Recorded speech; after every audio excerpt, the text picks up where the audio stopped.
So everybody knows what it's like to watch a video or click on something on YouTube or Instagram and you see the caption. The caption says, wait for it. And you have to ask yourself, okay, is this really worth waiting for? And after a while, you kind of get smart and you stop waiting for it and you just scroll down to the comments to see if somebody in the comments is going to tell you it was worth the wait. You have other things that you click on and you'll see somebody say something like, if you can see this image here, when you see it, and it's an image, and they're basically, without saying it, they're telling you, like, just keep looking and you'll see something at the top. If you can see it here, this person says, it took me 5 days. And you're like, how much time am I going to spend looking for the thing that they're trying to make me think is actually here? And then maybe you'll scroll down to the comments and you'll see somebody say, oh, it's nothing. It's basically, it's clickbait. You'll spend the rest of your life looking because it's nothing really there. There's nothing wrong with the photo or something like that. One of my favorite ones, I've gotten hip to these, where you'll see something like this. The donkey's reaction when it notices that it's been tricked is legendary. So you look and you see there's a real donkey, a painting of a donkey on the wall, and you're thinking, okay, is this donkey going to realize that the thing on the wall is not real? But you have to click the video to see if what the donkey's going to do. And you click and you click and you click. And at some point it realizes, oh, I'm the jackass. I'm the donkey, because this really is just an image meant to make me keep waiting, keep clicking, thinking something's going to happen. And no, nothing's going to happen. There's no there. My contention is that is what the prophecies in the Bible are like. They tell you, keep waiting. Somebody will say, it took me 5 years to get it. Now I see. But then people like me come along, and whenever I see it could be a donkey. Sometimes they use a monkey. And now when I see it, I just know, okay, don't even go to the comments. Don't even spend time trying to figure out whether this is a trick. That's how I see religion. That's how I see prophecies. That's how I see these claims of what's going to happen. But it's interesting, in our day and age, we actually do have Christians who feel like the things that are happening right now in our world, whether it's Three-Eye Atlas, whether it's the Christian nationalists taking over the government in the United States, you really have Christians who feel like, oh, the thing is happening. The thing we've been waiting for, it's here. It's happening. Prophecy's being fulfilled. The book is coming alive. And I'm sitting back saying, this is not supernatural. This is natural. This is people putting God's name on things. And what I like to try to do is just go back to the promises, go back to the prophecies, and see if they hold up. See whether we should wait for it. Or are we the jackass? Are we the ones still waiting for the thing to happen when really it's not going to happen? So that's what we're going to do tonight. This is Conversations with Christians. I'm inviting a Christian back onto the program who's been here before. But before I get to that, I want to give a shout out to some lovely, much appreciated folks. All of the Patreon supporters. If your name is on the screen, your name is engraven in my heart. I appreciate you all rocking with Ichabod from the days of way back to the folks who are still like, yo, I'm with you. The new people who are hopping on board, showing your appreciation, coming by saying, hey, I love this community. Small as it is, it's real, right? It's people who really want to help each other to see what can be seen, to know what can be known, and to stop wasting time waiting for it when there is no there. So that being the case, and as you can hear, I'm still fighting back this cough. I've been wrestling with this cough for the last going on 2 weeks now. It gets better, but then when I start talking, it reminds me like, hey, I'm still here. So you'll see me wrestling with that. But with no further ado, a little further ado, shout out to some of the folks in the chat. Mo Weed, I see you. My Unique, Monique, what's up? Ambassador LPW, what's happening? Truxton, what's good? Truth Bullet, what's happening? Good to see you all. I can't shout out everybody, but I'm seeing the names. Michael Apple, what's happening? Glad you guys are here. But let's no more ado and bring our guests into the studio. Please welcome back to Ichabod Joshua Kriese. What's happening, friend? What's going on, man? Well, it works out well that you're sick because I'm sick too. So, like I said, we'll probably keep this one relatively short. Yeah. But it's that time of the year, so it's going around. But yeah, let's just dive right in. Last time we spoke, it had to be about over a month ago. I enjoyed that conversation. Been looking forward to this one. And just so folks know, it's not just the on-air conversations. We've been going back and forth in the Facebook Messenger. And then one of my other guests, Alexander Twyman, who was on, you were kicking it with him, helping him like we've actually been chatting a fair bit. Yeah, we've been talking a fair bit. So I've introduced so many people, believers and unbelievers, connecting through this platform here. So I'm happy to play that part. But I want to dive into a particular passage of scripture, Matthew 24. This is a passage that I don't want to say I ran from it as a believer, but I never knew what to do with it. And I never really heard answers that made me feel comfortable. Upon my deconversion, like this was not one of the passages that made me deconvert. Oh, he's in the chat. What's up? Alexander Twyman in the chat. I just shout him out. Upon my deconversion, though, I revisited this passage, and I'm just gonna be honest, there's so many passages of scripture that after deconversion, I was like, I'm so glad I don't have to try to figure that one out anymore. There's so many passages of scripture that just make much better sense to me as failed prophecy, social engineering, cultural engagement. It just makes so much more sense to me that way. But I'm also very interested because I don't think I've heard two Christians give the same response to how to make sense of this passage. And that in and of itself is telling to me. And I want to know what you make of it. Particularly, we're talking about Matthew 24. Jesus is coming out of the temple in 23. He's at the temple talking to his disciples. He comes out of the temple and he tells his disciples, or his disciples say to him, they said, hey, you see this great building and these big stones the building was built with, talking about the Jewish temple. And Jesus basically is like, you think that's something, not one stone's going to be left upon another. This thing is going to be crumbled. And they're like, yo, when is this going to happen? And what will be the signs of the end of the age? Because they understood that seems to mark the end of something, the temple being destroyed. And they called it the end of the age. What are going to be the signs of that? And then Jesus goes through all these things that he says, hey, when you see this beginning to happen, that's not it yet, but just know it's coming soon. And when you see this beginning to happen, those are the birth pains. But then when you see this and this, then look up, because now you know it's time. And then he says, the verse that we're going to be talking about, I tell you the truth that this generation will not pass until all these things come to be. Take place. Yeah. And clearly that generation has passed. Now, of course, we can get into, well, what did he mean by generation and all that?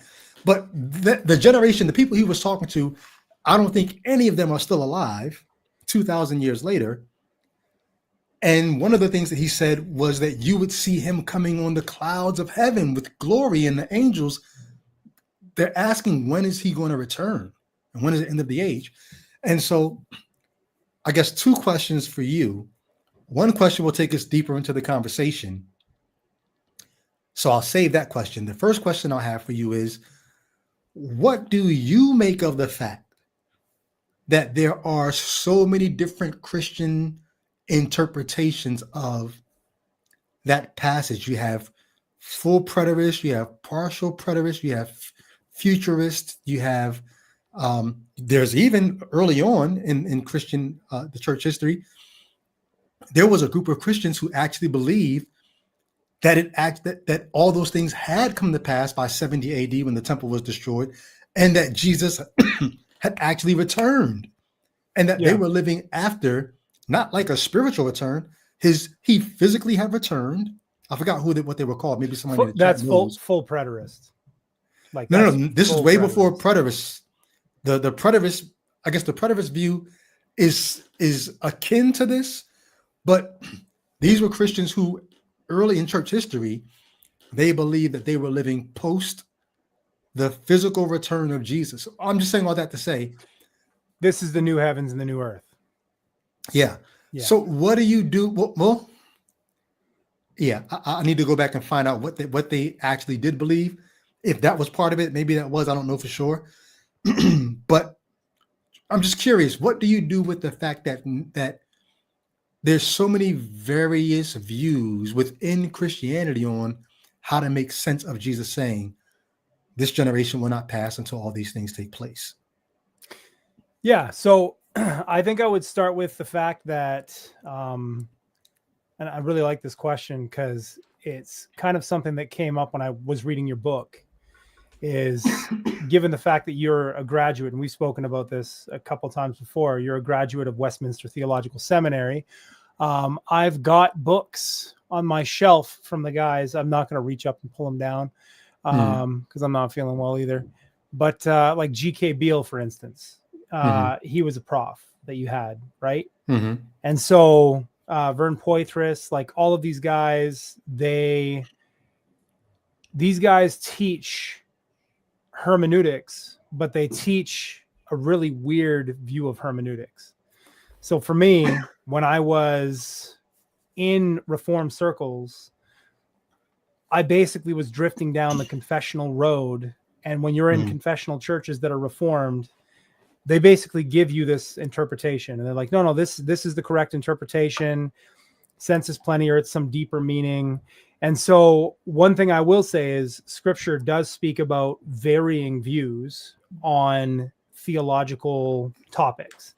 And so Scripture deals with divergent teachings and it doesn't condone them. So as far as all of this goes, when it comes to why there's varying views, to illustrate it, I had a conversation with an individual the other day, because obviously everyone's, talking about Israel all the time now. And that's a big thing, like you said, with Christian nationalism. And so the question becomes, what do we do with Israel? What do we make of Israel? And so this individual was basically in my house and saying, do you believe that they're the people of God still? And I'm like, yes and no. Like, I do believe God chose the nation of Israel for a particular purpose in the Old Testament and that they failed at that purpose. But I also believe in a national restoration of Israel in the last days. And I think that ties in particularly with this passage, and we'll get to it.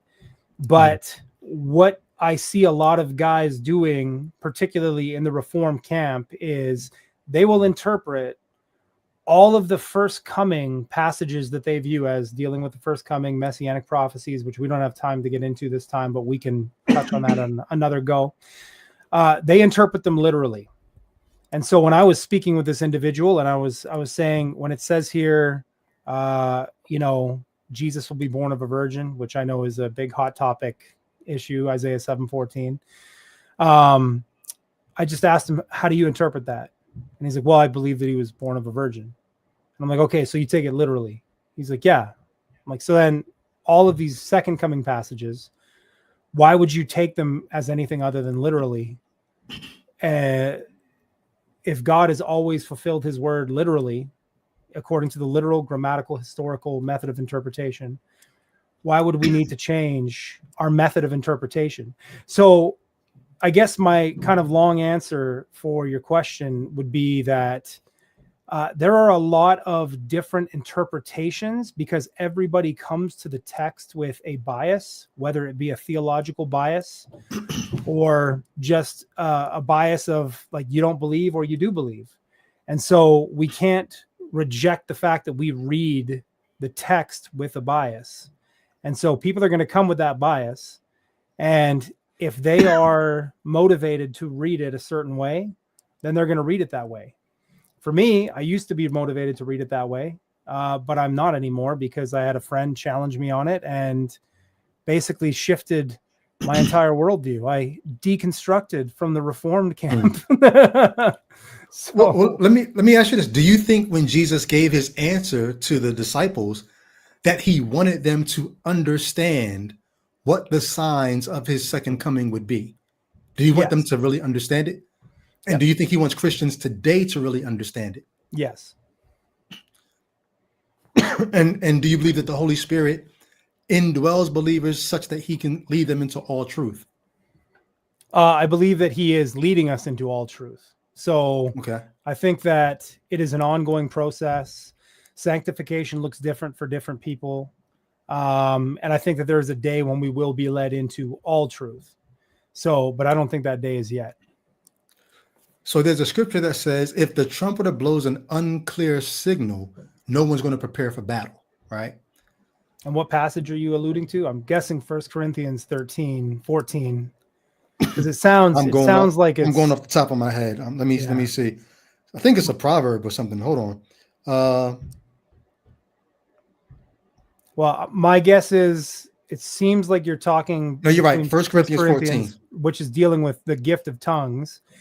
And if they're speaking in an unintelligible language and everybody's speaking, then how will they have any idea what is being said? So yeah, I don't think contextually that would have anything to do with... No. I wasn't going off the context. I was going off the principle. Just the principle of if the sound is unclear, people are not going to know what's happening. Yeah. All right. That's the idea. If Jesus is unclear in this passage about, they're asking him, what are the signs? How do we know? Now, granted, in his giving them the signs, he says, hey, one of his metaphors is if the servant knew exactly when the master was coming, the servant would always be ready. Mm-hmm. So I'm not going to tell you exactly when, because Jesus says, I don't even know. The Son of Man doesn't even know. But I'm giving you enough signs so that you're always ready. You're going to be in this perpetual vigilant state of being ready. But if the signs are 2,000 years of readiness, like, can anybody really look at what's being said here? And okay, no one knows the day or hour, but we can at least, Jesus says, hey, learn the sign of the fig tree. When the fig tree puts out its leaves, you know summer is coming. So you may not know the day or the hour, but you can at least know the season that these things are going to take place. So he's trying to put them in the ballpark, even though he's telling them, but I can't give you the exact pinpoint time. Do you think Jesus did a good job of giving them a pinpoint time if he said all these things and 2,000 years go by? Well, again, I don't think Jesus's intention was to give them a time frame. So that would be getting into what does this generation mean, right? And so before we even go to this generation. So we can stick with even the passage that you referenced when you talked about, because in that passage, he was rebuking the Pharisees when they were basically missing the fact that he was the Messiah.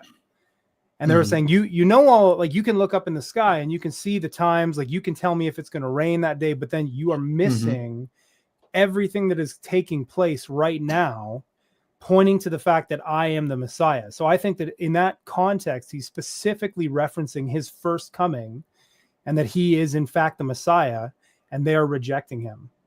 So I don't think that that's referencing. But in this context, he's not referencing the first. Well, that's earlier. In this passage, he's answering the specific question, not from the Pharisees. Of the disciples. He's already dismissed them. He's talking to the disciples They're not the ones who are missing anything. They're asking him, teacher, tell us when will be the signs of your coming and the end of the age. And he tells them all these things. He mentions the fig tree and says, learn a lesson from the fig tree. When these things happen to the fig tree, you know it's summer.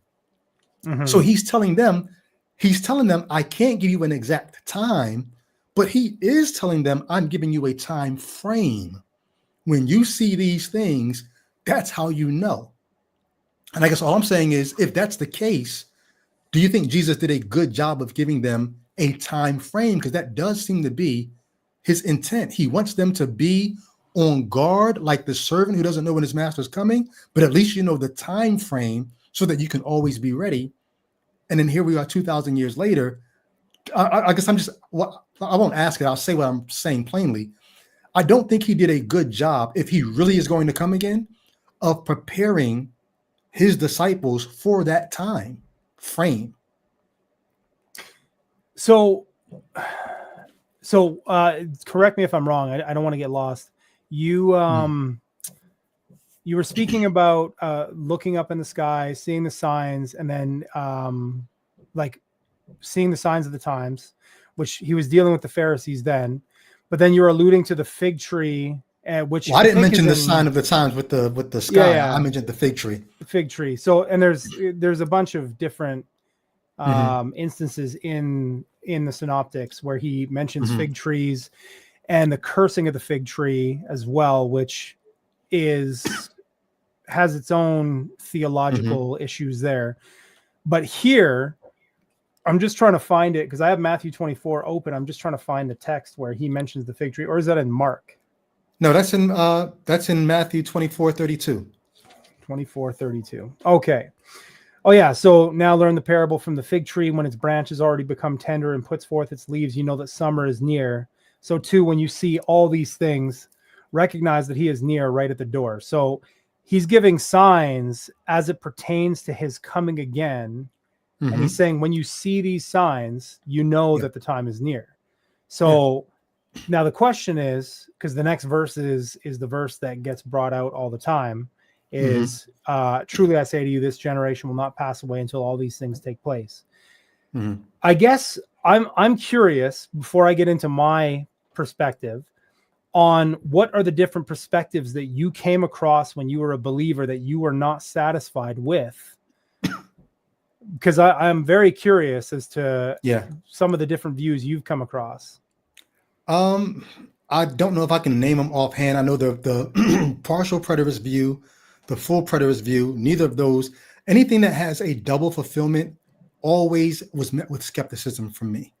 Good. You know, there's a spiritual way in which it happened, and then the physical way is going to happen sometime later. That never satisfied me. I'm trying to think, what else did I come across? There's one that says this was a conditional thing. Like, I forget, the gospel will be preached in all nations. And because that hasn't happened yet, Jesus is slowing his return because that hasn't happened yet. So that's a condition. And I think there's something else in this passage that people use to say it's conditional. And because those things hasn't happened yet, Jesus has basically slowed his return until those things happen. That's one of the things I heard. Interesting. So you have, well, first off, like if we go back to the beginning, the question is, what did the disciples ask? And in verse 3 it says, now he was sitting on the Mount of Olives. The disciples came to him privately saying, tell us, when will these things happen? Now, these things relates right back to the first two verses. Coming out of the temple, Jesus was going along. His disciples came up to point out the temple buildings to him. He answered, do you not see all these things? Truly I say to you, not one stone will be left upon another, which will not be torn down. So right there, the first question is, when are these things going to happen? So when's the temple going to be torn down? The second question is, what will be the sign of your coming? And arguably, the third question is, and of the end of the age. So there could be three questions there. There could be just two. It depends on how you interpret it.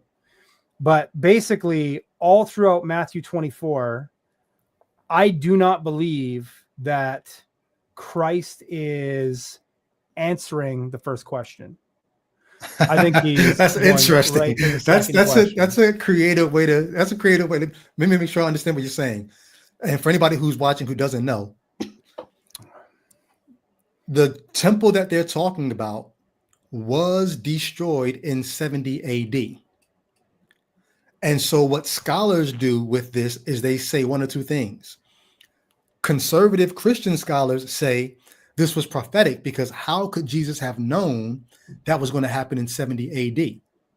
We know the temple was destroyed in 70 AD. How could Jesus have known it 30 years, 40 years prior? That's what the Christian conservative take would say.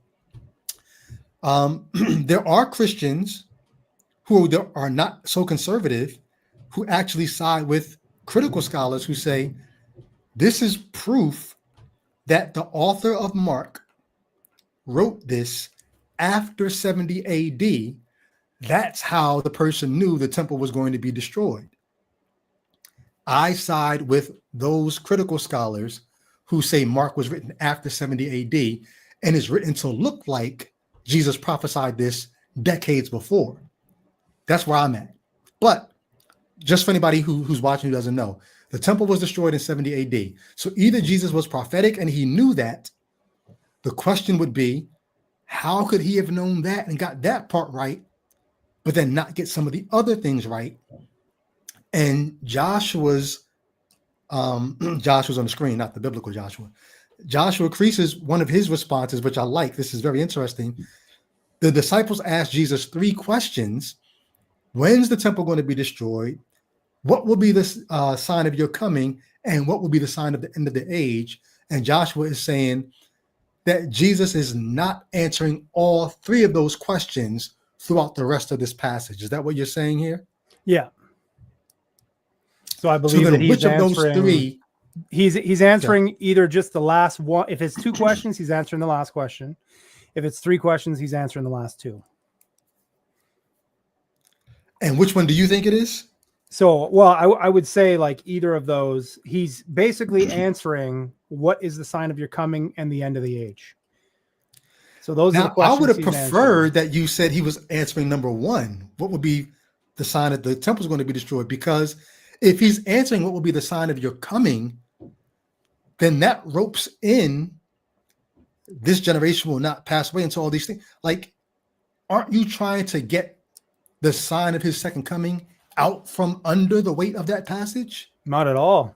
I'm trying to look at so maybe I don't understand your position.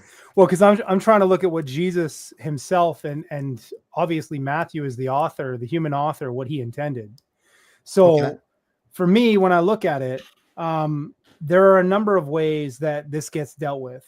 So particularly in most reform circles and amillennial, post-millennial views, they believe that they try to fit this all in a first century fulfillment, like you said. So basically, the abomination of desolation from verse 15 down, the earthquakes, everything. They try to, amillennialism tries to basically recapitulate and say it happens over and over again all throughout history. There's multiple fulfillments, yada, yada, which I do not believe. I think it's a cop-out. But you know why they say that though, right? Oh, I'm curious as to why you think they say that. Well, it's very practical reason, because these things do happen over and over again. There's always earthquakes and wars and rumors of wars and God's people seeming like they're being persecuted. All these things continually happen. So many of them thought World War I was going to be the end. And then it wasn't. The funny thing is, though, is that when you look at like a verse like 21, right? It says, for then there will be a great tribulation such as not occurred since the beginning of the world until now, nor ever will.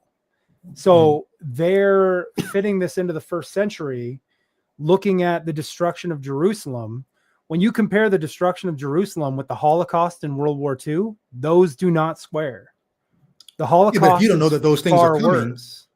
But if you don't know that those things are coming, you always think the last one was the worst one. I agree, but the truth is that if you interpret this as an AD 70 fulfillment, and then you basically see the Holocaust happen. Any person in their right mind, if they hold that position, is going to do one of two things. They're either going to say, my position's wrong and it needs to change and I need to figure this out, or they're going to say, well, Jesus is wrong. And so if he's wrong, then why would I have faith in someone that is completely wrong?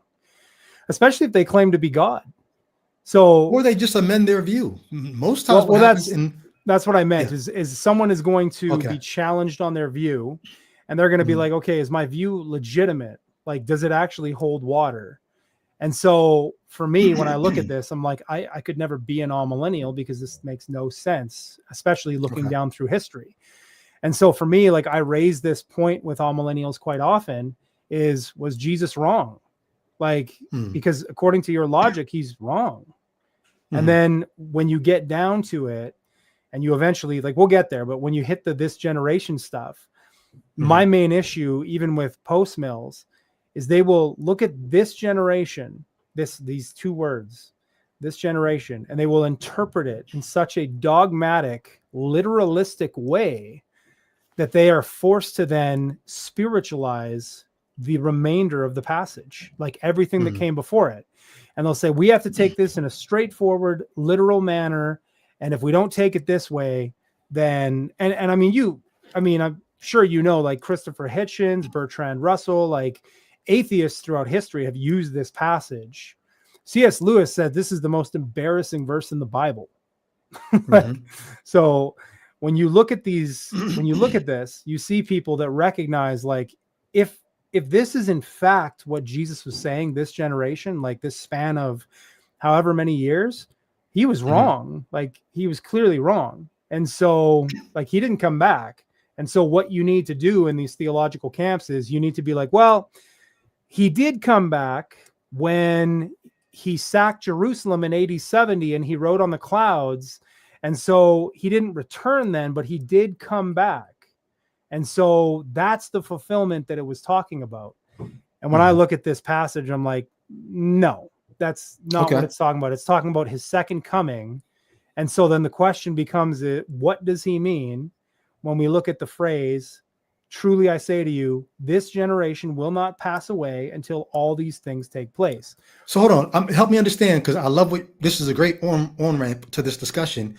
When you say he's not talking about his return, he's talking about his second coming. Is there a difference between his return and his second coming? So this is the funny thing. Like, if I'm laying my cards on the table, we've spoken a little bit. I'm a dispensational. So I believe in a rapture, and then I believe in a tribulation period. So Christ will come on the clouds, take the church, and then there's going to be a tribulation period, and then he'll come back at a later point in time. And I don't say 7 years, because that's one thing that everyone always says. Gotcha. But anyways, people always make fun of my position because they're like, oh, well, there's only a second coming. So Christ, he's like, you have multiple comings, so therefore your view has to be wrong. And I just look at this and say, look, you're plagued with the same issue that I'm plagued with, because you have Christ coming back, his second coming on the clouds in AD 70, but then you believe that he has to come back at a later date to take everyone to heaven.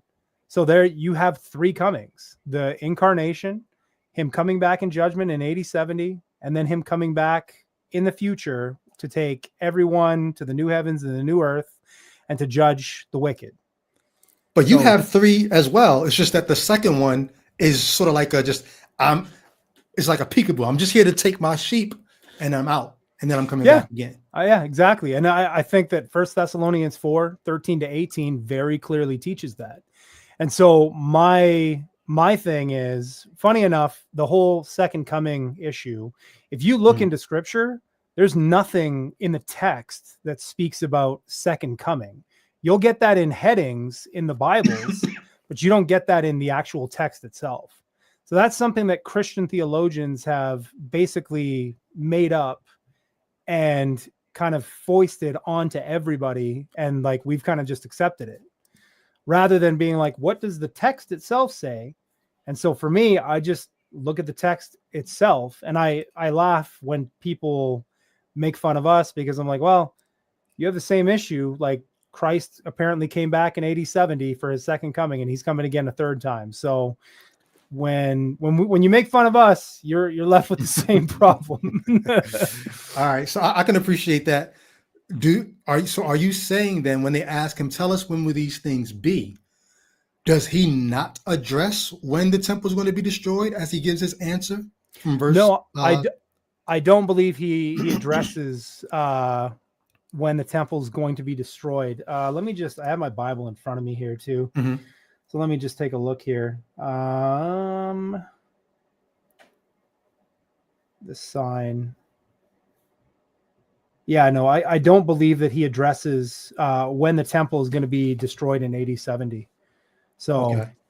yeah. So he leaves that question unanswered, even Unanswered. though it seems from my vantage point, it seems like what he's doing, the author, I'm not even talking about Jesus right now, just from a literary standpoint, from a rhetorical standpoint, it seems like the author is trying to offer some kind of cultural consolation by letting his readers know, because there are cues in this passage that lets you know that he wanted his readers at that time to understand what he was talking about.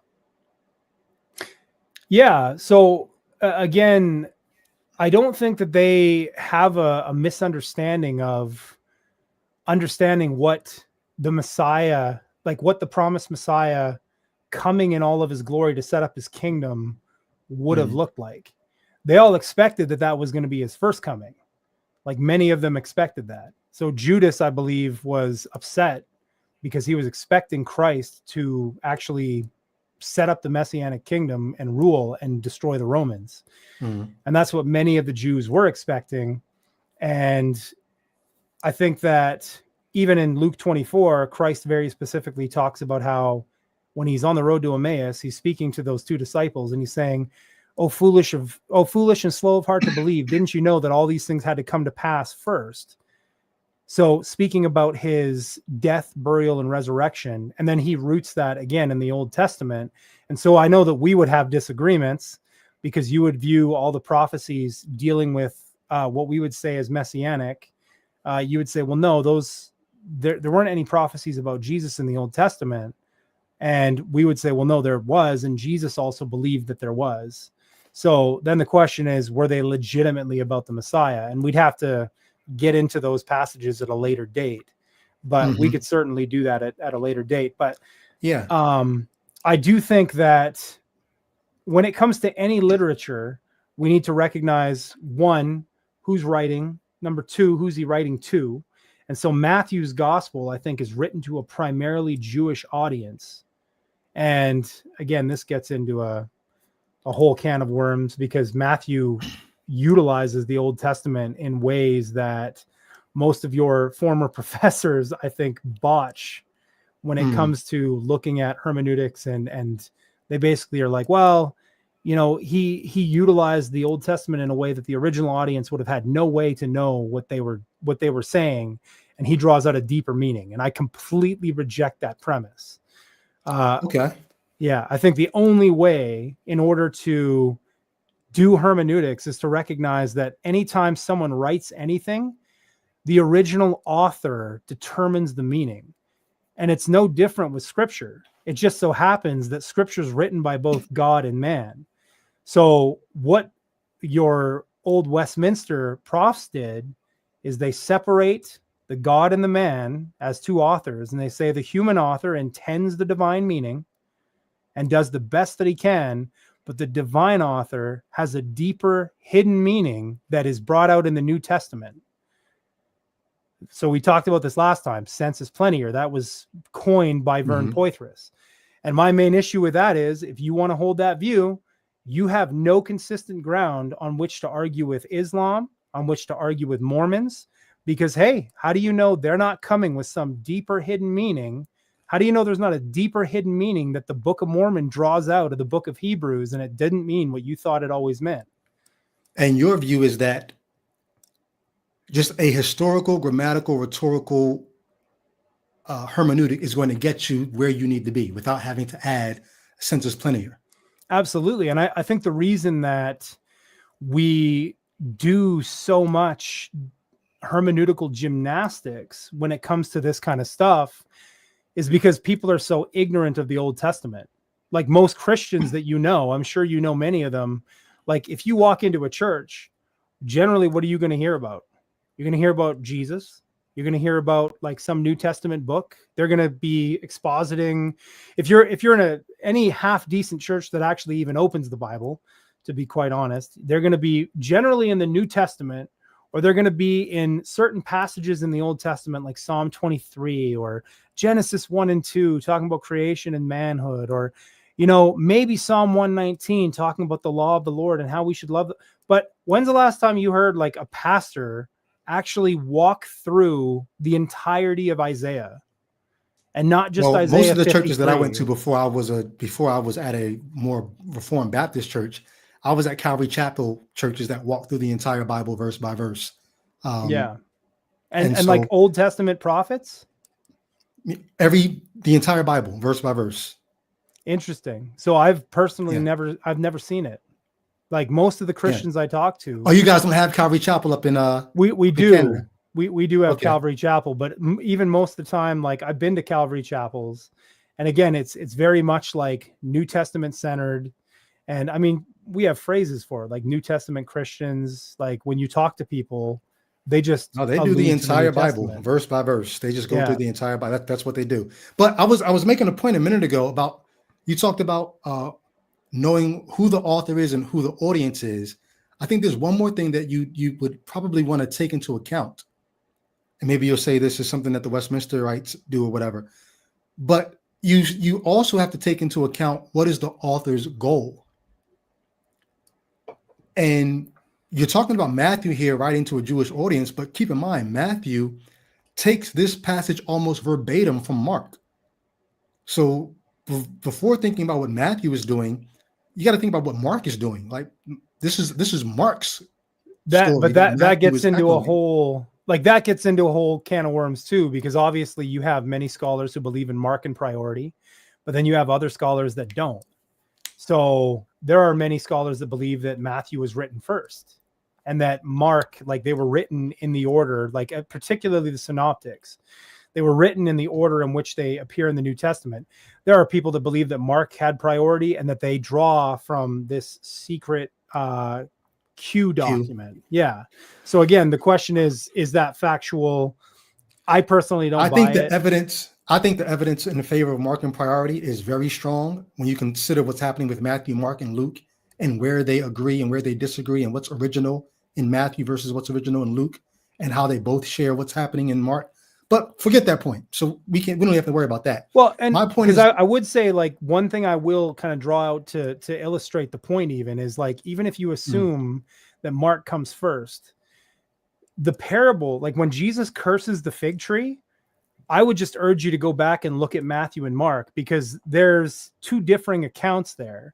So one speaks of Jesus cursing the fig tree, and I might mix them up as to which one's which, but it is before he walks into Jerusalem and he curses the fig tree, and then he goes, and then the other one's him coming out. The one is the purpose of the one is to illustrate the unbelief of the Jewish leaders, and that's why Jesus curses the fig tree, whereas the other one is to illustrate the power of prayer, which then Jesus goes on to say, you can say to this tree or this mountain, get up, be cast into the sea. So two, like same story, but two completely different purposes in what those authors are trying to highlight and bring out. And so then we can't just assume that Matthew and Mark are doing the exact same things. We need to look at each in their own context and recognize, like, what is Matthew doing as opposed to what Mark is doing. That's a fair point. The point that I was making a couple of minutes ago, I'm trying to remember if I can get back to it. One of the things that I see happening in this passage is clearly something is going on in Jerusalem. I think what's going on is the temple has been destroyed and they're under siege. And I think that the author is trying to give consolation to the believing community that this thing that looks so terrible is not as bad as it seems. And the story that's being told here, Jesus, I think, is being used as a rhetorical device, as someone who knew this was going to happen. And he didn't just know it was going to happen. This is actually a sign that the end is near and he's going to return. So for me, I don't separate the question of when's the temple going to be destroyed, when are you going to return, when's the end of the age. I think the author is trying to tie all of those things together to help them realize that because this bad thing is happening to us right now, with the temple being destroyed and what's the violence that's going on around us, you might take that as a bad sign, but let me show you why that's actually a good sign. This is what apocalyptic literature always did. Apocalyptic literature spun what's happening. This is what the book of Revelation is, right? How can I spin this current disaster to make it not seem like a disaster? This is actually going to work out better for us in the end. So because I see the author taking the temple's destruction and then taking these not yet things like earthquakes and wars or rumors of wars and this, that, and the third, and tying them together and saying, hey, but when you see these things happening, then you can know that I'm about to return. This is to give them hope. That's how I see it. What I'm wondering is if you separate, if you say, no, they asked 3 questions, but Jesus isn't really answering all those. I would like to hear from you. What's the rhetorical purpose of using the destruction of the temple? From their vantage point, it's in the future. What's the rhetorical purpose of using the destruction of the temple as a jump off point to start talking about the end of the age if Jesus is not trying to answer all those questions at the same time? Yeah, well, I think that some believe he is. I personally don't. I think that he does mention, again, there's a mention of a temple in Matthew 24, but there's no mention of its destruction. No, so there is later at the on, beginning. At the beginning when they ask, but there's no mention in Jesus says words. No, Jesus, they brag on the temple. You see this building, da da da. Jesus says not one stone's going to be left behind. He talks about the destruction of the temple. So yes, that's what prompts them. He speaks about the destruction of that temple early, and then they ask him a question. And then going down through the passage, you'll notice he doesn't touch on the destruction of that temple again. So he mentions. I think you're missing the context. When will these things? You just walked us through it. You walked us through it verse by verse. He says the temple is going to be destroyed. They say, when will these things be? What will be the signs of your coming and the end of the age? Then he dives into this diatribe. So he's not. How are you disconnecting? I guess my question is, how are you disconnecting his entire answer from what started the conversation in the first place? The fact that he doesn't bring up the temple again is not consequential, because the conversation begins with, when is the temple going to be destroyed? Yes, the conversation begins with, when is the temple going to be destroyed? But the point is that when you look at the didactic teaching that follows, Jesus emphasizes his second coming, or his coming again, better yet, his coming again emphatically all throughout these verses, whereas he doesn't touch the destruction of the temple again. And that's where I'm getting, he's not speaking about the destruction of the temple. He's not bringing that into the equation again. So, and that, again, Matthew, like, obviously I have a theological bent myself. Like I believe that it ties very well in with what dispensationalism teaches in an erection of another third temple that the Antichrist is going to go into. He's going to set up the abomination of desolation. That's verse 15 and down. There's going to be a tribulation. Real quick. Do you think that event is future, or has that event passed? I think it's future. I think that there have been people who have done things in past history that, I hate to use the word typify, but basically align and are a precursor to what is going to happen. So you've got like Antiochus Epiphanes early on in before Christ 164 came, and then BC. and then you've got I think Titus in 70 AD, right? When he walked in and basically slaughtered a pig on the altar. And they're like, well, that's the abomination of desolation. But in none of those passages do you have these individuals who set themselves up in a position to be worshiped as God, which is laid out further in the book of Revelation and later on in Matthew. So there are similarities, but looking at it, it'd be one of those things where there's superficial similarities that when you get down to brass tacks, like it doesn't one-to-one correlate to what Jesus said. So here's one of the issues. I can appreciate that to a degree, but one of the problems I have with that is when Jesus talks about this abomination of desolation, he's calling back to Daniel. But in verse 15, he says, so what's, and one of the things that strikes me about this passage is the term you. Who do you believe the you is in this passage? That's one of the things that I think every reader has to wrestle with. I think the you are the people that he's talking to, but then here's something else. Aside from the you, he's talking to people that, as far as we know, they're all dead. And he's telling them, when you see these things, but then a you gets brought. There's a you that's going to get introduced who's not the disciples that he's talking to. And they're dead too. So in verse 15, he says, so when you see the abomination of desolation spoken of by the prophet Daniel standing in the holy place, let the reader read and understand. Sort of parenthetically, let the reader read and understand. Then let those who are in Judea flee to the mountains. This is written sometime in the 1st century BCE or AD, if you prefer. And the writer says, let the reader read and understand. If you think the abomination of desolation is something that's going to happen in the future from where you and I are right now, what was this 1st century reader supposed to make of this passage if they were supposed to read it and understand it? Well, because what is the abomination of desolation?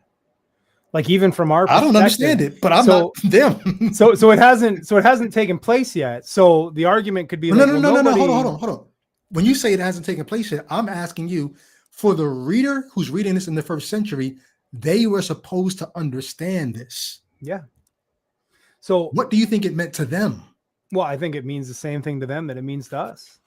That in one day, you are going to have an individual who walks into the temple, who sets himself up as God and demands worship as the abomination of desolation. Do you think that the writer expected those readers to think that they would be the ones seeing this? Or maybe that they'd seen it already? I don't think. Sorry, rephrase the question. Do you think that the writer who's saying, let the reader read and understand, something like a wink, wink? I'm talking about something that the reader should readily understand what I mean.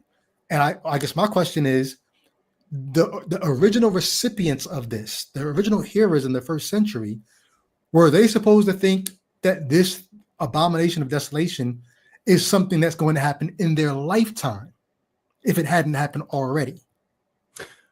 I don't think that was Matthew's intention. And this will get into the this generation, because this is kind of how this carries over, right? Okay. So my question to you is when you look at any one word or any word etymologically, how many meanings can a word have? Like, plenty. So plenty, right? How many meanings do you think there are for this generation that can be attested to throughout secular Greek from 600 BC all the way to 200 AD? Like, if those are the parameters, plenty. But I don't think the parameters for this passage are that wide at all. so why is that? Why do you think they're not that wide? Because if we go back to chapter 23, Jesus tells us who this generation is. So Can we go back there? we can go back there, but I guess my question is, do you assume that Matthew, when he is writing, and Jesus, when he is speaking, that he is always using this generation in a uniform sense with one particular meaning? Or can he use this generation one way in one passage and this generation one way in another? Can Jesus use this generation one way in one passage and one way in another? If I can, I'd like to stick a pin there. Look at how he used it in chapter 23, and then come back to how he used it in chapter 24, and then answer the question. Absolutely. Okay. All So right. what verse are you looking at in 23? So let's go down to verse 29, because here's one of the things that stands out to me. I think the author, once again, I think the New Testament is one of the most horrible add-ons to the Hebrew Bible. It's, to me, it's fan fiction. It's somebody unauthorized trying to finish a story that someone else was telling and doing a terrible job doing it. And one of the reasons why I say that is, I don't know if Jesus said the things that are being attributed to him in this passage, but if Jesus said these things, Jesus is making the God of the Old Testament into a liar. And here's what I mean. So I'm sorry, I'm going to set this up, but I hope you can stick with me while I do. I'll be patient. I'll just listen, bro. Okay. Go ahead. I'm not going to interrupt you. I think the New Testament does a switcheroo on the Jews of the Old Testament. Because in the Old Testament, you have Yahweh telling Israel, here's what I'm going to do to you for worshiping other gods. I'm going to send you into exile. I'm going to make it so that the sword rips through your encampment. I'm going to have it so that armies are coming in and they're sexually assaulting your women. You're going to be desolate, and you're going to have to eat your children. God's saying, I'm going to do all these things. And to me, these are literary devices to scare the shit out of Hebrews to worship Yahweh. But they are being oppressed by other nations, and someone's using their situation in life to say, you know why this is happening to us? Because we worship the wrong God. And they're writing stories to get people on to worshiping Yahweh. This is what I think the Hebrew Bible is. But that's not even the argument. But what happens is, in the Hebrew Bible, there are promises being made to this Jewish people. It's not always going to be like this. God's going to restore you. He's going to put you back in your land. He's going to make you the head and not the tail. He's going to bring all these other nations behind you in chains as your servant. Isaiah in one passage says they're actually going to be praying to you, talking to Israel. These other nations, they're going to be praying to you, bowing down to you. God's going to do this for you all. And because you could ask, if you look at the cycle in Judges of they repent, God restores them, then they worship other gods, and then they go back into judgment. You could ask God, if you put us back in our land and make us the head and not the tail, what's going to make sure that we don't fall back into what our forefathers did, worshiping other gods and get judged again? What does God say? God says, hey, don't worry about it, because guess what? When I rescue you, when I actually send the Messiah, when I come in and my servant is going to come and rescue you, guess what? I'm going to do a work within you. I'm going to revive you.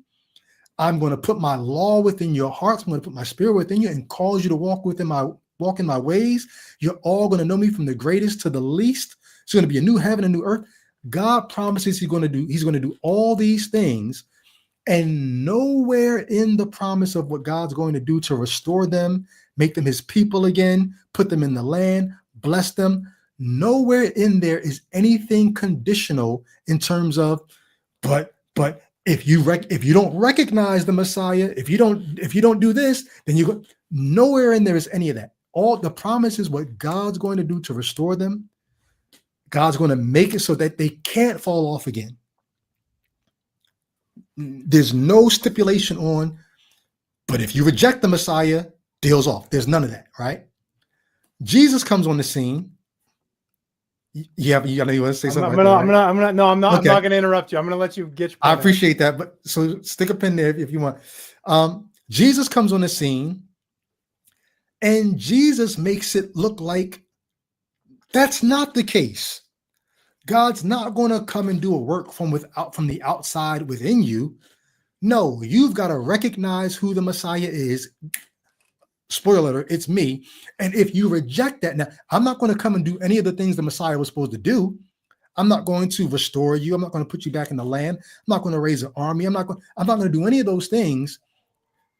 But even though I'm not going to do the things the Messiah is supposed to do, you still better recognize me as the Messiah. And if you don't, deals off. That's what we're looking at in Matthew 23. Jesus is telling, like, you got to ask yourself, what did the Pharisees and the Sadducees and the Jewish nation, what did they not do? That they were not worshiping false gods. They weren't building idols. They were trying to serve the God of their fathers. Jesus comes on the scene, and because they don't recognize him as the Messiah, damns them back into all the things that God did to them in the Old Testament with no mercy. So watch what he says to the Pharisees here. He's already been going in for the entire chapter. We're just starting at verse 29. He's killing the Pharisees and the Sadducees this entire chapter. But then in verse 29, he says, "Woe to you, scribes and Pharisees, hypocrites! For you build the tombs of the prophets and decorate the monuments of the righteous, saying, if we had been alive, if we had lived in the days of our fathers, we would not have taken part with them in shedding the blood of the prophets." So Jesus is telling them, you're lying, right? You're saying that you wouldn't have been like they were back in the days, killing the prophets. Now, look at what Jesus says here. Thus, you witness against yourselves that you are the sons of those who murdered the prophets. Now, so what if they are? They're saying we're not like them. If we had lived back in those days, we wouldn't have killed the prophets. Jesus says, oh, so you know about that, right? You just proved that you're their sons. Here's where Jesus makes the God of the Old Testament a liar. In Ezekiel 18, the Israelites complain. How come the parents eat the bitter grapes and the children's teeth are set on edge?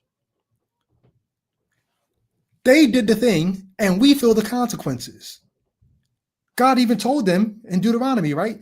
I visit the sins of the parents on the children to the third and fourth generation. In Ezekiel 18, they complain. And God says, you know what? I got you. I'm not going to do that anymore.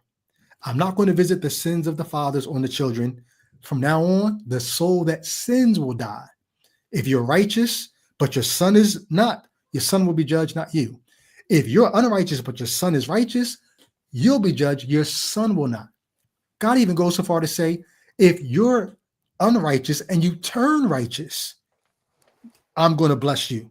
If you're righteous and you turn unrighteous, I'm going to curse you. So from now on, the soul that sins will die. You're not going to be judged for the sins of your parents anymore. Jesus makes that God a liar. He says, thus, in verse 31, you witness against yourselves that you are the sons of the murderers of the prophets. Verse 32, fill up then the measure of your fathers, you serpents, you broods of vipers. How are you to escape being sentenced to hell? What did they do? They're the sons of the people who did this to the prophets. He says to them, you're going to be sentenced to hell. Therefore, I send you prophets and wise men and scribes, some of whom you will kill. They haven't done it yet. And crucify. They haven't done it yet. And some you will flog in your synagogues and persecute from town to town, so that on you all, now check this out. Long answer, but I'm coming to an end here. Verse 35. So that on you may come all the righteous blood shed on earth, from the blood of the righteous Abel, he's judging them for what happened to Abel, from the blood of the righteous Abel to the blood of Zechariah, the son of Berechiah, whom you murdered between the sanctuary and the altar, truly I say to you, all these things will come upon this generation.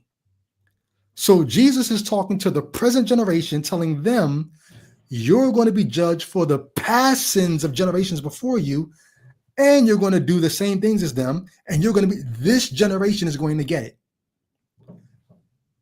Flip to your question, can Jesus use the phrase this generation one way in one passage and a different way in another passage? I think I would venture to say Jesus is talking to the people who are standing in front of him, because the writer of Matthew wants us to think that the generation that killed Jesus are the ones who deserve to have their temple destroyed.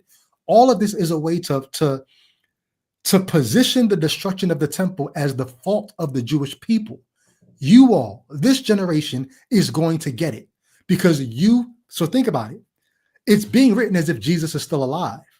This is written after Jesus is dead. The author is trying to make the Jewish people, the generation that's alive then, he's trying to make them guilty for the death of Jesus and the destruction of the temple, because he actually puts in here, like, who did the Jews crucify? He puts in verse 34, therefore I send you prophets and wise men and scribes, some you will kill and crucify. Why is the author saying this? He's writing this rhetorically to show that whoever y'all crucified, you were wrong for doing that. And because you did that, this generation is going to get all the consequences that I'm talking about in chapter 24. So that's why I say, sorry for the long answer, but that's why I say, when Jesus uses this generation in verse 20, in chapter 24, he's talking to the same generation that he's talking to in chapter 23. So I would venture to say that I agree with you that he's using this generation in 23:36 the same way that he's using it in 24:34. But I don't believe that he's using it in the way that you believe he's using it. So and break it down for us. Give us yours. So, I had the floor, now it's on you. So and first of all, like, just the one point I did want to touch. Mm-hmm. The funny thing is when you look at commentaries on the Talmud, they believed in two messiahs, which I'm sure you've heard. Many Jews believe that if we're humble and we are obedient, he's going to come riding on a horse. He's going to come as a conquering king. If we are sinful and wrong, he's going to come riding on a donkey. So even in that commentary, they had, like, very early on a conception of two different messiahs that could come, or two comings. It just so happens. And when you say very early on, how early are you talking? Because one of the things that I don't know if it was you or somebody else in the comments. Before Christ came. One of the things that you have to, I think, factor in is there's a long time of people waiting for something to happen after all these promises and prophecies have been given, and nothing is happening. Matter of fact, I wouldn't say nothing is happening. Bad things are happening. So after Persia, it's Greece. After Greece, it's Rome. And the people are trying to figure out, wait, when is this restoration going to happen? So when you read the Talmud, I think you have to take into account, you have the Jewish people. This is literary cope. We're trying to write things to justify and explain to ourselves why shit keeps going wrong for us. So I would agree with you that you'll find things in the Talmud that make it seem like they're preparing for the best and they're preparing for the worst. But they're trying to cope with their reality. They're trying to make it so that whatever happens, God doesn't get the blame, the people do. Maybe, so but I think that they're interpreting it literally. And the fact that there are these interpretations let us know that they were prepared for a Messiah that was going to come to suffer. And that's why Peter clearly says that the prophets knew that the Messiah had to come, suffer first, and then subsequent glory. But to go back to this generation, there are from 600 BC to 200 AD, 14 different uses of this generation. And they all fall into two different categories. the temporal sense in which you're using it to refer to a generation at a particular time. Hold on, I'm sorry, real quick, just for context. When you say 14 different uses, is that what you said? Yes. And when you 14 say, different usages of this generation. but when you say that, I don't know if that's a meaningful sentence, because 14 by whom? Like, what's the parameters? Are you talking about by Jewish scribes? Are you talking about in the Talmud? Are you talking about in the Apocrypha? Are you talking about in like So by here, whom? if you don't mind, I've got a Hmm? resource that I was looking at. Funny enough. So it's this generation in Matthew 24:34 and the New Exodus. And Hmm. basically what he does is he walks through all of the uses of this generation in secular Greek from 600 BC all the way through the entire Septuagint in the Old Testament, and then Matthew's usages in Matthew, and then secular Greek after Christ. And he shows how it's used 14 different ways. There are many different many different uses of this word. So then the question becomes is how is Matthew using it? Is he using it the same way every single time? There are two categories. Like I was saying, there's a temporal sense in which it's like, no, it's this generation, it's time bound, it's bound to this particular time. And then there's a qualitative use in the sense of it could be speaking about a particular people. And we don't just see this because I know, for instance, there are Christian scholars that basically cry foul and say, oh no, it's just a cop out that people are trying to use to get around a failed prophecy or get around the destruction of the temple in AD 70. But the point is, what this author is stating is that Matthew uses it in a temporal sense at certain instances in Matthew, but he also uses it in a qualitative sense to refer to, well, let's put it this way. There's two different interpretations that certain dispensationals will take. They will say that this generation that sees these signs, that's the generation that will witness it. And that's a temporal and qualitative sense. Or this generation refers to the unbelieving Jewish nation that rejects the Messiah. So it speaks of a people that have a shared heritage and common characteristics, being the rejection of the Messiah, will continue through. And funny enough, in the Old Testament, in Deuteronomy 32, verses 5, and in verse 20, Moses uses this generation in a qualitative sense, the same way that Matthew uses it here.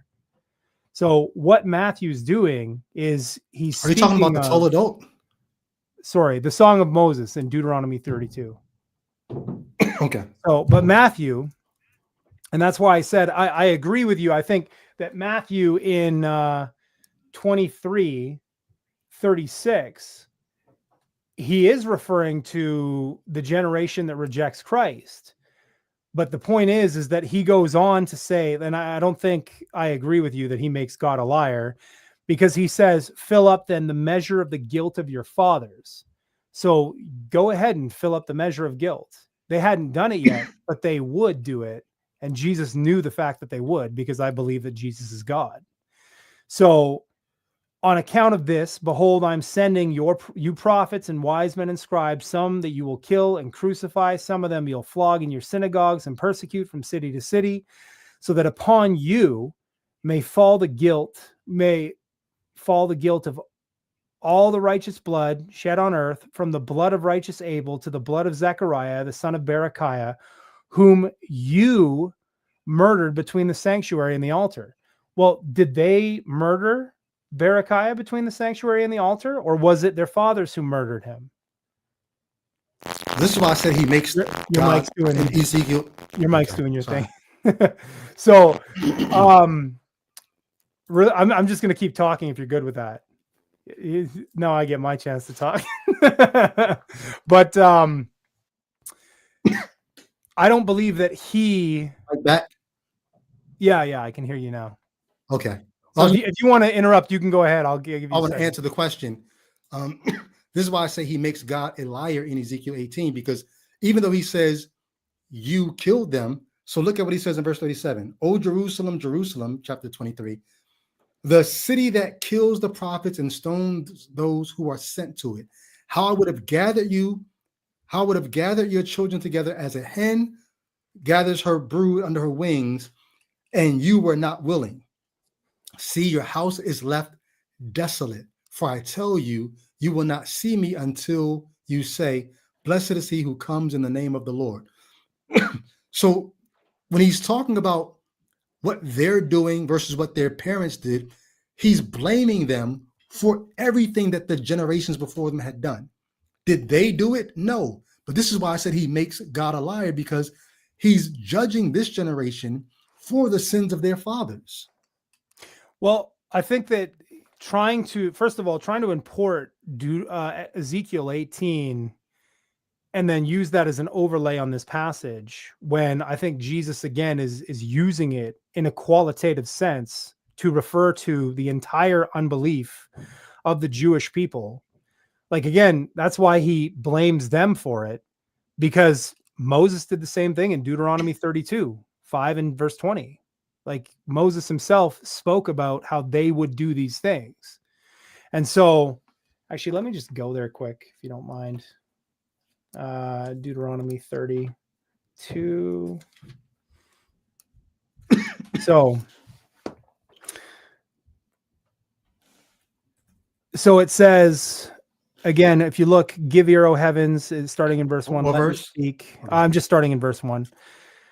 Let the earth hear the words of my mouth. Let what I have learned drop as the rain, my speech distill as the dew, and the droplets on the fresh grass, and as the showers of the herb. For I proclaim the name of Yahweh, ascribe greatness to our God, the rock. His work is perfect, for all his ways are just, a God of faithfulness and without injustice. Righteous and upright is he. They have acted corruptly toward him. They are not his children because of their defect, but are a perverse and crooked generation. Now, you got to keep in mind, who is Moses speaking to in Deuteronomy 32? We're not going to have the same answer here, because I see this as rhetorical. You see this as historical. Yes. So for my answer, I would say that he is speaking to those who are about to go into the promised land and the generation that has died off in the wilderness. So how can he say this to a generation who is seemingly faithful, about to walk into the promised land, saying they're a perverse and crooked generation? Well, because he's using it in a qualitative sense, and he does the same thing in verse 20. Well, it's fine. I mean, you can disagree, go to verse 20.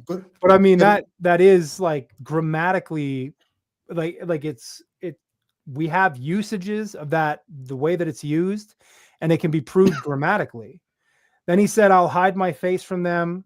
I will see what their end shall be, for they are a perverse generation, sons in whom is no faithfulness. So he's speaking of the people in an unbelieving state as a whole with common characteristics. He's not speaking of, this particular generation during this time. He's using it in a qualitative sense, the same way. I think there are markers in the passage that point you the opposite way, because Moses is told to warn them when they go into the land, when they do these things, when they disobey, when they worship false gods. The markers are this is rhetorical, I think. This is written looking back at a time. Yeah, and that would be your presupposition, and I would say your bias, and you would say that it's the same thing for me. It's my bias because I'm viewing it historically. So, because from your book, still on my still here, from your book. So I've read the entire thing, and you believe, from what I gathered, in a lot of revisionist history. Exactly. You believe that this is revisionist history, and I would say, like, I completely reject that. And so we come to a fundamental fork in the road where we don't agree. But what I'm trying to point out is that Matthew 24:34 is not a failed prophecy, because even if you grant, like, let's say you reject my interpretation of, you view this as revisionist prophecy, or revisionist literature, that's fine. But if you were to step into my shoes and you were to be like, okay, if I was to try to step into your worldview again, put on your Christian hat again, which everybody always tells you, you should, what would you do if you were in my Christian shoes again? Coming back and looking at this according to a literal, grammatical, historical method of interpretation, recognizing that Moses is using this in a qualitative sense and that Matthew's drawing on the same thing, that would basically prove that Jesus did not have a failed prophecy. Even if you reject that it was Jesus and it's the word of God, grammatically, it's still used in a qualitative sense to refer to the Jewish people. But what are you using to say that Matthew is, even if I grant that Moses is using this generation in a qualitative sense, what are you using to say, and so is Matthew, and so is Mark? What are you using? Well, I think that because again, where Moses uses it, I think the example that you gave in Matthew 23 was just perfect, where he shows, like, you did these things, but they didn't in fact do them. It was their fathers who did it. And then he uses the exact same phraseology from Deuteronomy, even if you don't want to grant that it's from Deuteronomy. But I would say that Matthew, I think, was well acquainted with the Torah.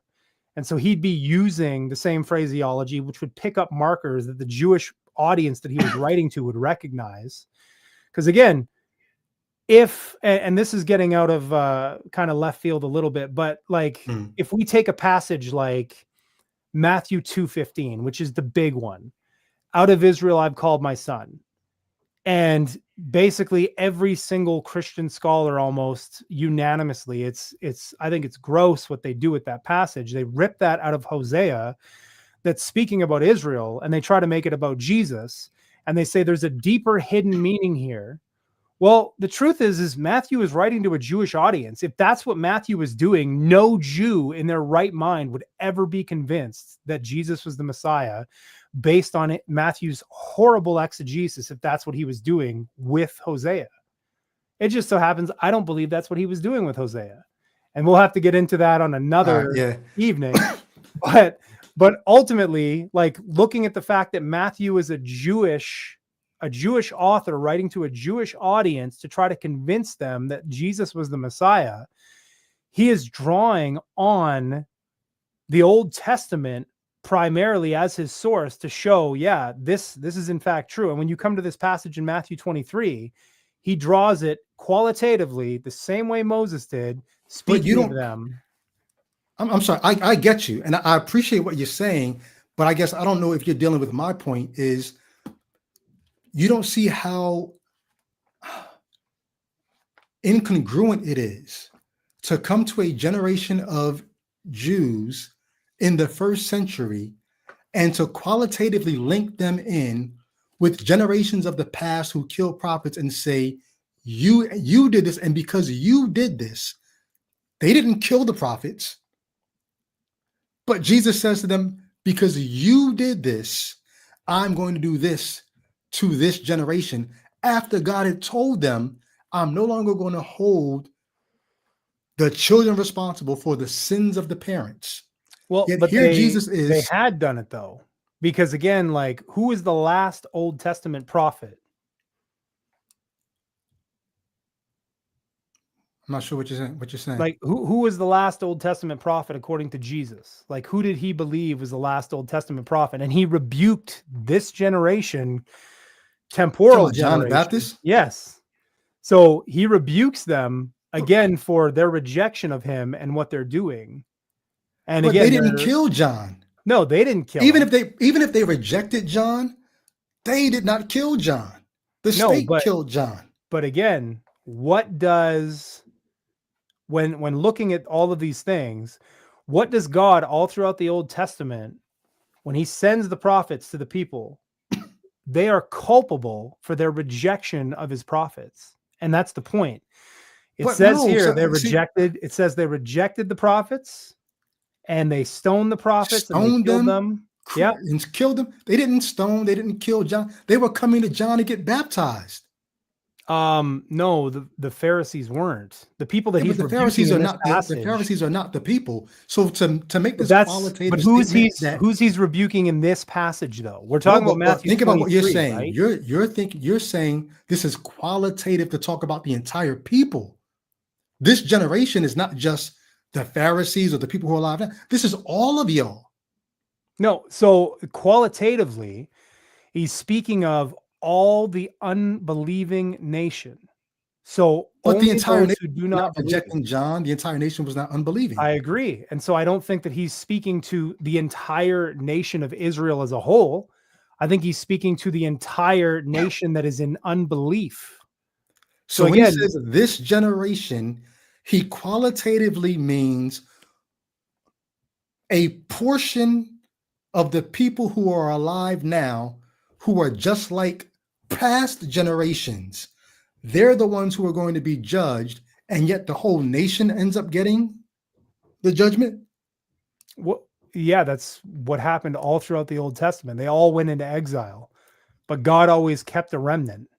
But the point is in this usage in Matthew 23:36, he's speaking about all of these things coming upon this generation, which is again the blood that they all shed, like the judgment from God that's going to fall upon them is coming upon this generation, all those who don't believe. So then And Jesus again, did come to judge. that's why he also said in 24, he speaks to the believers and he says, when you see these signs, go for the mountains, like flee Jerusalem. You can avoid judgment.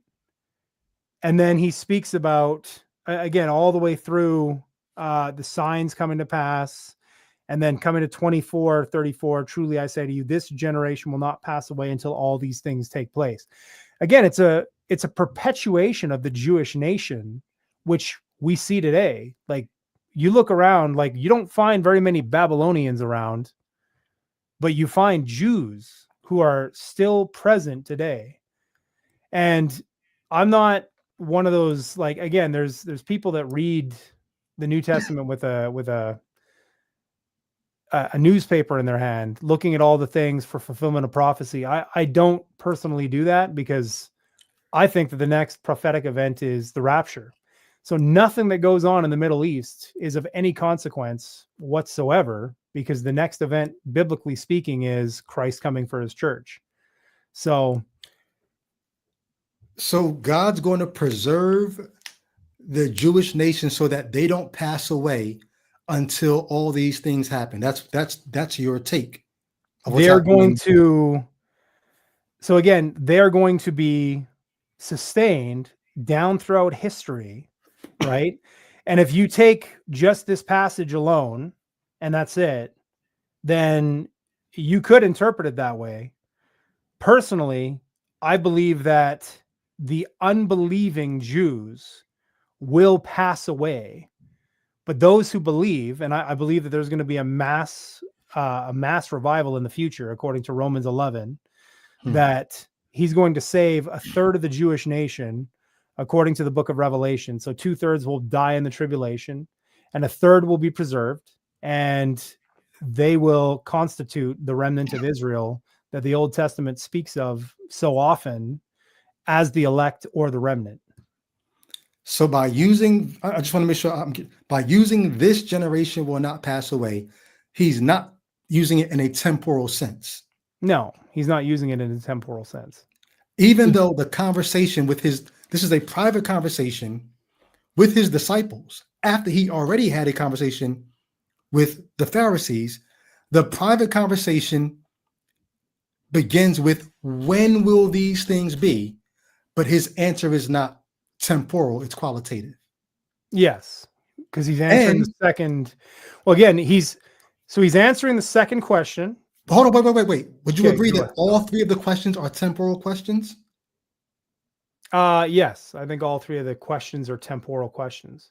And but you don't think his answer is a temporal answer. I don't think he's using this generation in a temporal sense.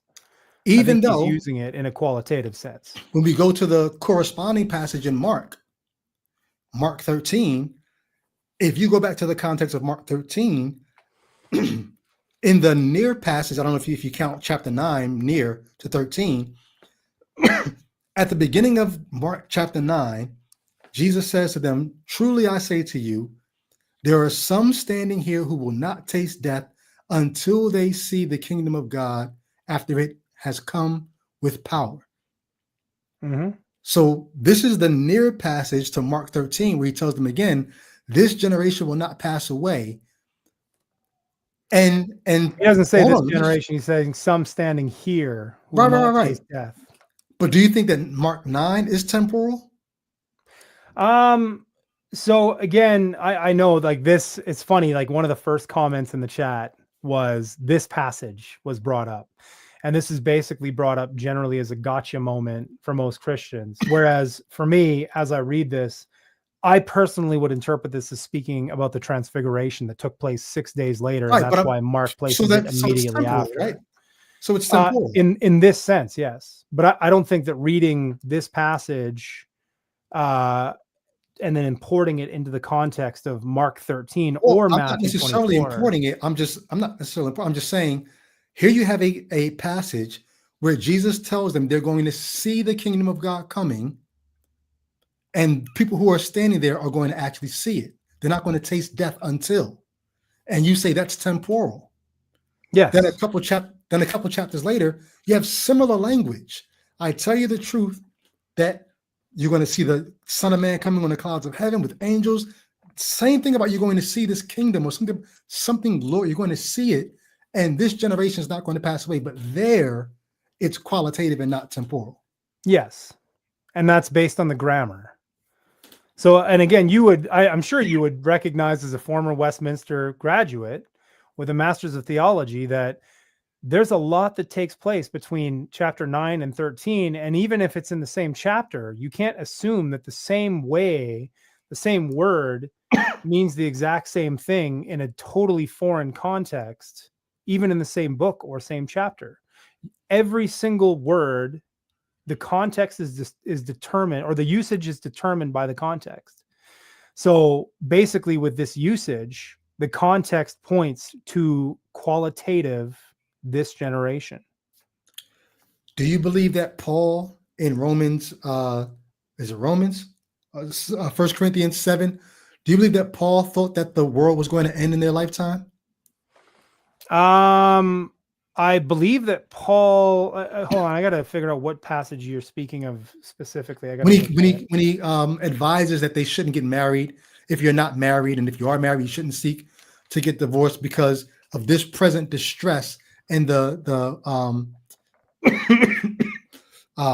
he basically is giving them rules on how to live in light of what he believed was the coming of the end. I don't think that, to be honest, I have never heard 1 Corinthians 7 and Paul's teaching on singleness articulated that way. That is a totally new articulation to me. My understanding of 1 Corinthians 7 is basically Paul thinks that it's better to remain single to serve God. And so the fact that you don't have any distractions, but he also recognizes that with men, that men aren't wired for that way. So if you need to get married, then get married. I don't see any eschatological bearing on the passage of 1 Corinthians 7. So once again, you don't see a temporal aspect to what's going on. It's an ongoing, if it's a temporal aspect in 1 Corinthians 7, it's an ongoing temporal. I don't think that he believes that. Well, let's put it this way. I don't think Paul knew when Jesus was coming back. I don't think any of the apostles knew when Jesus was coming back. And I don't think any of them purported to believe to know when he was coming back. And any articulations that are brought forth, like I know that people do it with Peter, like, oh, well, Peter believed that Jesus was coming back in his lifetime. And I'm like, no, I don't believe that. I don't believe Peter did believe that. I believe he thought it was a possibility, but he didn't know. And the very fact that Jesus taught and said, no man knows the day or the hour, and that he even in his incarnation didn't know when he was returning, is a pretty good indicator that we shouldn't try to date set or tell when he's returning. And that goes for every dispensation out there who's listening, who might be happy at my articulations. If you date set, you're wrong. And that's just the way that it is. Here's why. If you think my take on 1 Corinthians 7 is a strained one, two passages in the chapter, verse 26 and verse 31. Are you there? Yep. Verse 26. Now, this is in the midst of him giving rules about whether or not you should seek to get married or stay single. Matter of fact, I'll go up before that.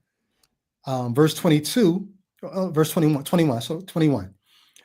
Were you a bondservant when called, when you became a Christian? Do not be concerned about it. But if you can gain your freedom, avail yourself of the opportunity. Why is he saying do not be concerned about it? Now, if he thought that you'd have to live a long life as a bondservant, I don't know if he would have said this, but it seems like he thinks, don't worry about what your situation is. You're not going to be in it that long anyway. That sort of seems to be the context, and I'll show you why I think that. Were you a bondservant when called? Do not be concerned about it. But if you can gain your freedom, avail yourself of the opportunity. For he who was called in the Lord as a bondservant is a free man of the Lord. Likewise, he who was free when called is a bondservant of Christ. You were bought with a price. Do not become bondservants of men. So, brothers, in whatever condition each was called, let him remain with God. Now, concerning the betrothed, verse 25, I have no command from the Lord, but I give my judgment as one who by the Lord's mercy is trustworthy. I think that in view of the present distress, it is good for a person to remain as he is. The question is, what is the present distress? And you have Christians who say, oh, the church was being persecuted, or there are all these temporal things that they say that's what was going on. But if you keep reading, verse 29, this is what I mean, brothers. The appointed time has grown very short. From now on, let those who have wives live as though they had none. Now, I'm curious, Josh, you have a wife, right? Maybe not after I treat her like this. No. do you live as if you don't have a wife? No, I don't live as if I don't have a wife. So you're disobeying scripture here, or you recognize that you're not in the context that Paul thought he was in. Now on, those who have wives should be as though they had none. Those who cry as though they did not cry. Those who rejoice did not rejoice. Those who buy as though they do not possess. And those who use the world as though they did not make full use of it. For the form of this world is passing away. So again, the question is, what does it mean that the form of this world is passing away? Well, so back to verse 29, the time is very short.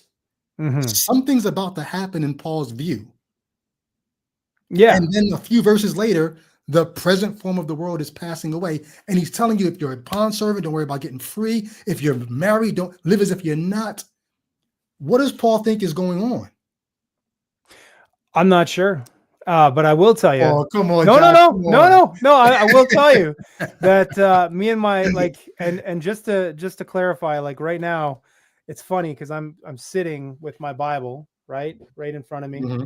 and me and my wife literally just began studying 1 Corinthians, doing a deep dive through it. So mm-hmm. I'll get to that passage probably in the next couple of weeks, and I'm sure we could talk about it. But remember, you said that you haven't heard anybody give the take on the passage that I'm giving, but not in the sense of did Paul believe that Christ was going to return in his lifetime? So what does it mean for the present form of the world to be passing away? And for the time to have grown very short. Yes. Does that refer to Christ's second coming?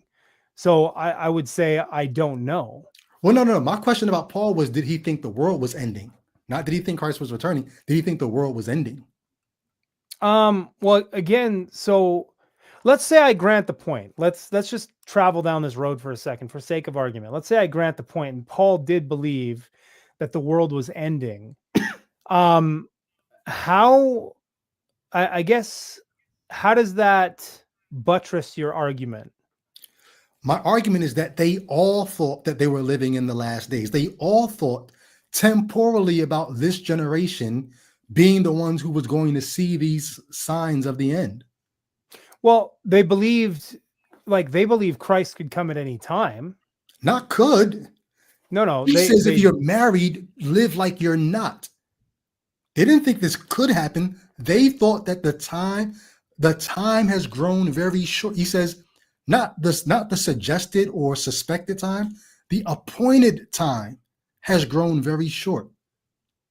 So again, though, like Paul is, well, again, like I'm not familiar with all the ins and outs. Like with Corinth, Paul is writing to a primarily Gentile audience. Paul is a Jew, as a Gentile, as an apostle to the Gentiles. So what does he mean to, like, what is he driving at in 1 Corinthians 7? And I'm just not convinced that he's driving at the second coming and that Jesus is going to come back in our lifetime. So I don't think that it necessarily has any bearing on Matthew's use of this generation in Matthew 24:34. So I understand you that. Don't think that there was an expectation. So when Peter I says, think that there's an expectation that Christ could come at any time and we're to live as though he's going to come in our lifetime. But that doesn't mean that, like again, I don't know how them being apostles of Jesus, particularly the 11 who remained, who actually walked with Jesus throughout his earthly ministry and heard his teachings, where he specifically says, no man knows the day or the hour, and then gives all the parables about the man who goes away to receive a kingdom and comes back, and the servant who basically drifts off to sleep and is cast out, and the other one who remains ready. Like, the point there is you always need to be ready. And then Matthew 25, with the parable of the virgins, you have them, 10 of them with lanterns, 5 of them remain ready. They go and they keep their lamps you're ready. leaving out a very important part of that. He said that to people 2,000 years ago. Sure. That they should remain ready. So do you believe that, like, as far as this, well, again, like with a humanistic view, you believe that Jesus, if he existed at all, would have been speaking to a particular people, hyping them up for a return that never came to pass, and he would be a false prophet, and therefore we should reject Christianity, where I would view it as, I think that given the fact that this is God's infallible, inerrant word, that he's speaking across all cultures, and that it's not just for the people in the first century, though it was written to them. Well, see, here's the thing. It wasn't written to me. It was written for me. You're confusing two things. And this is what I'm trying to get you to see, the rhetorical nature of it. You keep going back and forth between who it was written to and who Jesus said these things to. Do you think that who it was written to is the same audience as who Jesus said these things to? Because if Jesus actually said these things, he said them to people who were alive at his time that did not see these things come to pass. Who it's written to is probably a different generation. I don't date Matthew as late as a lot of people do. So I don't think that it was written after the temple was destroyed. I would take it as written before, probably late 40s, early 50s. So he said these things to people who were alive, that you would see these things. Now, maybe it's written for generations later so that the you can be you and me today. But if Jesus was alive and said these things, he said them to real people who never saw these things come to pass. But he told them that you should be ready. You stay ready. And Jesus knew that they would die, but he still told them, you stay ready. Well, yeah, because if you're living as a Christian, like if you're not living as a Christian, as though Christ could come at any time, like to use a human analogy with my kids, like if I leave the house and like it's very similar to Jesus's analogy, like, hey, when I get home, this house better be clean. Like I want it to be as clean as it is right now when I leave. And then I leave. My kids can do one of two things. They either keep the house clean and they stay ready for me to come back home, or they make a mess. Let me make this more accurate. What if you wouldn't do this because you're a good guy?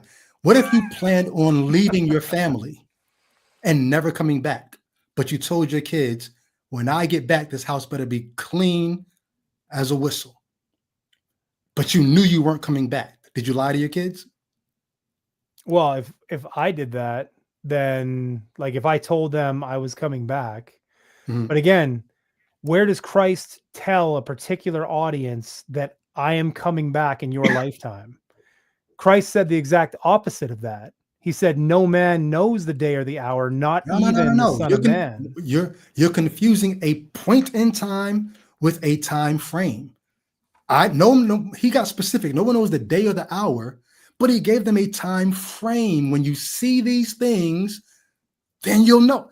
Like he gave them the parable of the fig tree. He said, learn the lesson from the fig tree. When you see it put out its leaves, that's how you know it's summer. Well, when you see these things, and once again, remember, Josh, they asked him, when? This whole thing is temporal. When will these things be? And he tells them, da da da da da da da da da da da da da da da da, knowing that they were going to die before any of that stuff happened. If the generation is qualitative, or if you even want to take, if you want to take the other perspective of certain dispensationals who turn around and say the generation that sees these signs, that generation will not pass away until all these things come to pass. Which is circular, doesn't make any sense. Well, I mean, I think it makes sense. The generation that sees these things will see these things is basically what he would be saying. Well, again, the generation that sees these things, that begins to see these signs, this generation will not pass away until all these things take place, which means all of it happens within a generation.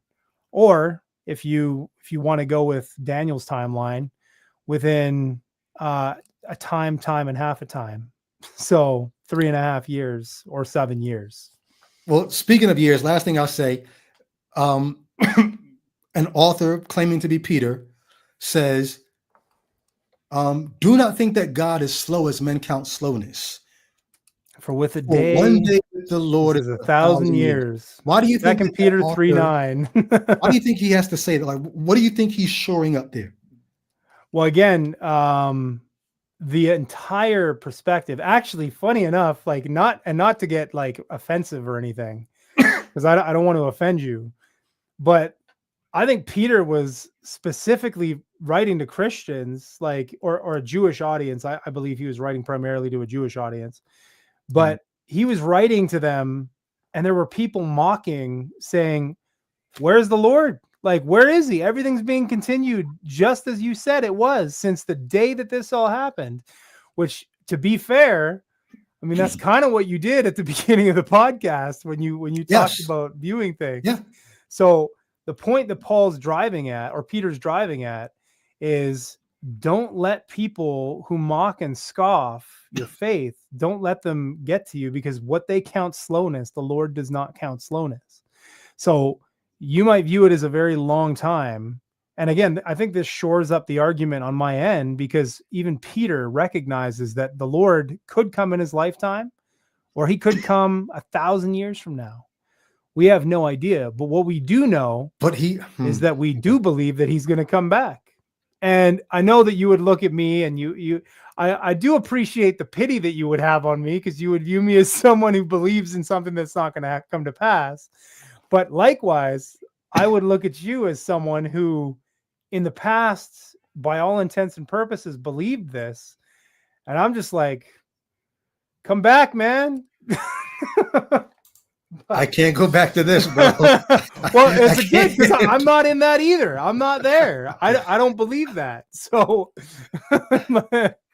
but I do appreciate the conversation, and I hope, if anything, it helped you, like it just give you a different perspective of how to deal with for this sure. generation. Because I don't think that Jesus gave a false prophecy. And I will tell you that if Jesus gave a false prophecy in any way, shape, or form, he's not God, and every Christian should abandon their faith tomorrow and become an atheist. So that's why many of us do. well, you've yet to convince me that he gave a false prophecy. So maybe one day you can get there. So there were other passages that we were going to look at, but I thought we would be able to spend a good amount of time in Matthew 24, and we did. So we can look back. I thought we were going to go for an hour. We can look at some other prophecies that I think shore up the idea that these are all false prophecies, but this was just one. I think, like, once again, so for me as a deconvert, it's never just one passage. If it was just evolution, or if it was just Matthew 24, if it was just no evidence for the Exodus, if it was just one of them, I might be able to keep it all afloat. It's the cumulative effect of all of these. And so I hear you, and I appreciate your defense of and I want to just state too as well, I've been reading that Scott McKnight book, the Adam Genome one that you recommended. Yeah. So, and hopefully, well, I'm sorry, not hopefully. It's the Dennis Venema part that I recommend, not the Scott that's McKnight what I'm part. reading. So I'm reading Dennis Venema's part. So okay. I'll read the entire book, but obviously as I'm reading it, one thing is that with Scott McKnight, I have a number of his commentaries. I think he's good on a lot of things, but I wouldn't agree with his conclusions in the book, like how he, like even his first chapter where he gave his introduction. I would probably agree with you that if this is in fact true, I don't understand how you can look at Jesus's words and Paul's words and take them in any straightforward way and believe what they had to say on other issues. It makes no sense to me. So like, again, that's one thing where I do agree that there are a lot of Christians who accept things that don't understand the destructive nature that it should have on their faith. Like it should. If evolution's true and we all came from 10,000 people, as Venema states, it'd be a pool of 10,000, and it wasn't Adam and Eve, then how did sin enter the world? Why do we even need Jesus? Why do we need a sacrificial system? Why do we need all that? So again, that's one thing that I would see why that would be a devastating thing to someone, and then they would abandon their faith. I just think for me, I'm like, it's just not convincing. But who knows? Maybe down the road. Okay. But yeah, I would. And you haven't finished Venema's part of the book? No, I'm probably about 3/5 of the way through his part. Well, like I said, it's hard, man. Like I'm not a, like I was talking to a friend of mine about this today, and I'm like, I'm not a smart guy when it comes to this kind of stuff. I've basically stuck in the realm of theology. And so when it comes to like looking at the genome and how all this fits together, I'm just like, I don't even understand the like the well, I'll tell you what, he brings I'll out. tell you what, I had my lip twisted up through most of Venema's part of the book. I was like, come on, really? It's one part that I got to that I felt like I was having an out-of-body experience because it finally made sense to me. And I'd be curious to see if you're able to gloss over that part, or if it hits you the way it hit me. And we could talk about it at that point when you're done with this part of the book. We'll see. Hey man, I enjoyed this, bro. Thanks for your time, and thanks for your mind and your heart on this and coming through. Make sure you guys like and subscribe if you're not subscribed. And I'll catch you guys next time. Any last words you want to share out? No, that's it. Thanks for having me. Yeah. Much love, man. Talk with you soon.